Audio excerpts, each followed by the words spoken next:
Hello बच्चों, let's read the question. The question says the ratio of the slopes of the k maximum and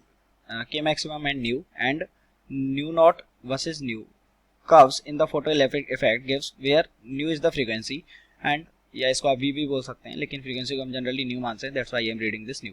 okay, k maximum equals to maximum kinetic energy and v naught equals to stopping potential. Okay, तो okay v naught यहाँ पे stopping potential है. तो हमको इनके बीच में जो slope का रेशो बताना है, और इसका जो स्लोप का रेशो वो चार्ज ऑफ इलेक्ट्रॉन के बराबर है, प्लैंक कांस्टेंट के बराबर है, वर्क फंक्शन के बराबर है, ratio of the plank constant के बराबर है. तो इस क्वेश्चन के लिए इसका हम की कॉन्सेप्ट लिखेंगे, एंड जो इसका की कॉन्सेप्ट है दैट इज, इसका जो की कॉन्सेप्ट है वो क्या है, वो इसका की कॉन्सेप्ट है photo electric effect. Photo electric effect ये इसका की कॉन्सेप्ट है. अब देखिए, फोटो इलेक्ट्रिक इफेक्ट अगर इसका की कॉन्सेप्ट है तो वी नो दैट कि फोटो इलेक्ट्रिक इफेक्ट में क्या होता है कि जब कोई बाहर से एनर्जी दी जाती है एच न्यू, तो वो किसके इक्वल होती है, ये उसके work function h nu naught plus उसमें maximum kinetic energy. Maximum kinetic energy क्या हो गई, ई वी नॉट, इसके इक्वल होता है. तो अगर हमको यहाँ से हम क्या निकाल सकते हैं, यहाँ से हम निकाल सकते हैं वी नॉट का वैल्यू.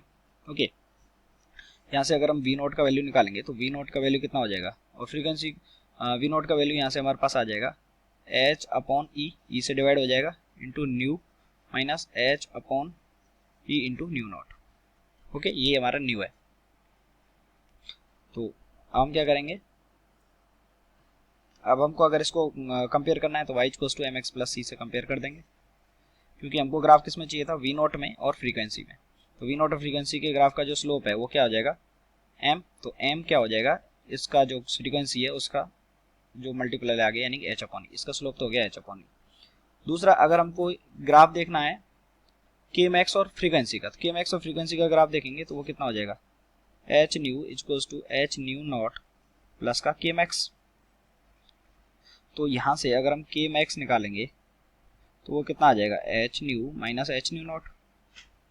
तो अब अगर इसको हम Y equals to M X plus C से कंपेयर करेंगे तो अब आप देखेंगे कि अब जो यहाँ से फ्रीक्वेंसी का मल्टीप्लाई वही क्या होगा, इसका स्लोप होगा. तो अब यहाँ पे जो स्लोप है, इसको अगर हम m1 बोलें और इसको हम m2 बोलें तो ये कितना है स्लोप, अब h है सिर्फ. और क्वेश्चन में हमको बोला गया है के मैक्स, पहले तो के मैक्स वाला ग्राफ लेना है, यानी कि हमको m2 बाई m1 का रेशो पूछा है. तो m21 by m2 upon m1 का रेशो हो जाएगा h अपॉन e. तो h से h कैंसिल, ऊपर आ गया e, यानी कि चार्ज ऑफ इलेक्ट्रॉन के बराबर होगा. यानी option number A is correct. I hope you understood it well. Best of luck.